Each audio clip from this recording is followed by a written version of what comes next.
Halo semuanya, perkenalkan nama saya Herlambang Putra dari kelas manajemen 22A dengan NPM 224111015. Di sini saya akan menjelaskan tentang materi analisis laporan keuangan. Apa sih itu analisis keuangan? Analisis keuangan adalah proses evaluasi kinerja keuangan suatu perusahaan atau entitas dengan menggunakan berbagai metode dan alat untuk memahami dan mengukur aspek keuangan. Berikut adalah beberapa poin penting tentang materi analisis keuangan. Yang pertama adalah laporan keuangan. Analisis keuangan dimulai dengan pemeriksaan laporan keuangan yang terdiri dari laba rugi, neraca, dan laporan arus kas. Laporan ini memberikan gambaran tentang kesehatan keuangan suatu perusahaan. Yang kedua adalah rasio keuangan. Rasio keuangan digunakan untuk menilai kinerja keuangan perusahaan. Ini termasuk rasio profitabilitas, seperti ROI dan ROE. Rasio likuiditas, seperti rasio lancar.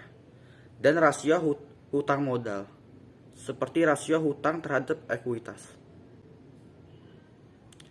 Dan yang ketiga adalah analisis vertikal dan analisis horizontal. Analisis vertikal melibatkan perbandingan item laporan keuangan dengan total dalam laporan yang sama. Sementara analisis horizontal melibatkan perbandingan item laporan keuangan dari tahun ke tahun untuk mengidentifikasi sebuah tren. Yang keempat adalah cash flow analysis. Analisis arus kas adalah proses memahami bagaimana uang masuk dan keluar dari perusahaan. Ini membantu nilai kemampuan perusahaan untuk memenuhi kewajiban keuangan dan mendanai sebuah operasi. Yang kelima adalah break-even analysis. Ini adalah analisis yang digunakan untuk menentukan titik impas, yaitu tingkat penjualan di mana perusahaan tidak merugi dan tidak juga diuntung. Yang keenam adalah evaluasi risiko. Analisis keuangan juga melibatkan penilaian risiko. Ini termasuk risiko pasar, seperti risiko suku bunga dan risiko mata uang, risiko kredit, dan juga risiko bisnis. Yang ketujuh adalah analisis kinerja saham. Bagi investor, analisis keuangan digunakan untuk menilai kinerja saham. Ini termasuk analisis harga saham, pendapatan dividen, dan pertumbuhan saham. Dan yang ke-8 adalah analisis SWOT. Ini adalah analis komprehensif yang mencakup kekuatan, kelemahan, peluang, dan ancaman sebuah perusahaan. Ini membantu dalam perencanaan strategi keuangan dalam perusahaan. Yang keempat adalah Yang kesembilan adalah penggunaan alat analisis. Analisis keuangan menggunakan alat seperti spreadsheet, perangkat lunak khusus, analisis keuangan, dan database untuk mengumpulkan dan menganalisis data keuangan. 10. Pentingnya transparansi. Transparansi dalam pelaporan keuangan sangat penting untuk memastikan keadilan dan kepercayaan. Ini juga membantu investor dan pemangku kepentingan dalam membuat keputusan yang tepat. Yang ke-11 adalah pentingnya waktu. Analisis keuangan memerlukan pemahaman tentang situasi keuangan saat ini, serta kemampuan untuk meramalkan masa depan. Oleh karena itu, analisis berkelanjutan sangatlah penting. Yang ke-12 adalah tujuan analisis keuangan. Tujuan utama analisis keuangan adalah untuk memberikan wawasan tentang keuangan perusahaan, mendukung pengambilan keputusan, dan membantu perusahaan mencapai tujuan keuangan mereka. Tujuan utama melakukan analis juga adalah pada laporan keuangan adalah mencari dasar pengambilan keputusan strategis serta dasar informasi perihal nilai bisnis. Sekarang kita masuk ke dalam prosedur dalam melakukan analisis laporan keuangan. Setelah memahami setiap metode dalam menganalisis, maka ini saatnya kita mempelajari prosedur analisisnya.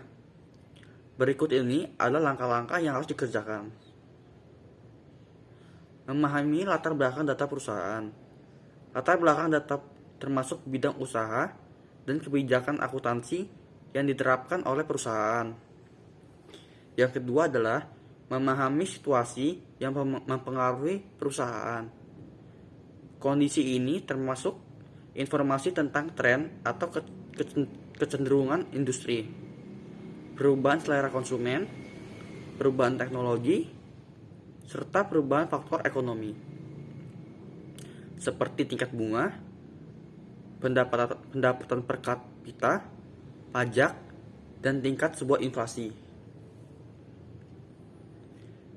Yang ketiga adalah mempelajari laporan dengan menyeluruh. Tujuannya adalah memastikan bahwa laporan sudah menggambarkan data dengan jelas, relevan, serta sesuai standar akuntansi keuangan. Yang keempat adalah menganalisis laporan keuangan. Gunakan metode serta teknik-teknik analis yang telah dijelaskan di atas. Ini merupakan langkah terakhir agar analisis laporan keuangan dapat menginterpretasikan kondisi keuangan perusahaan dengan benar. Teknik analisis laporan keuangan. Untuk membuat sebuah laporan analisis keuangan pada perusahaan, ada beberapa macam teknik yang bisa digunakan. Beberapa metode yang sering digunakan untuk membuat laporan analisis keuangan antara lain adalah: yang pertama, comparative statement. Comparative statement merupakan teknik analisis keuangan dengan cara membandingkan laporan keuangan pada dua periode atau lebih yang dilakukan secara umum. Kegunaan analisis laporan keuangan adalah untuk mengetahui selama periode tersebut apakah perusahaan mengalami perkembangan atau tidak. Yang kedua adalah trend percentage analysis. Trend percentage analysis merupakan analisis terhadap kecenderungan kondisi perusahaan yang dinyatakan dalam bentuk presentasi untuk menilai kemajuan atau kemunduran perusahaan. Yang ketiga adalah common size statement. Common size statement merupakan metode analisis laporan keuangan terhadap presentasi investasi untuk mengetahui presentasi di masing-masing aktiva. Cara ini juga digunakan untuk mengetahui struktur permodalan serta komposisi pembiayaan yang terjadi ketika dihubungkan dengan jumlah penjualan perusahaan. Yang keempat adalah statement of change in working capital. Teknik analisis statement of change in working capital adalah teknik analisis laporan keuangan dilakukan pada sumber dan penggunaan model kerja perusahaan.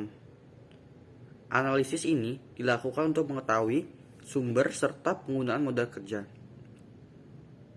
Tidak hanya itu, metode analisis keuangan juga berguna untuk memahami sebab perubahan modal kerja dalam periode atau masa tertentu. Lalu ada break-even analysis. Break-even analysis biasanya digunakan untuk menentukan tingkat penjualan yang harus dicapai oleh suatu perusahaan. Hal ini juga bertujuan agar perusahaan tidak mengalami kerugian saat perusahaan belum mendapatkan keuntungan. Baiklah, sekiranya itu saja yang bisa saya sampaikan tentang materi ini. Jika ada salah kata, saya minta maaf. Terima kasih semuanya.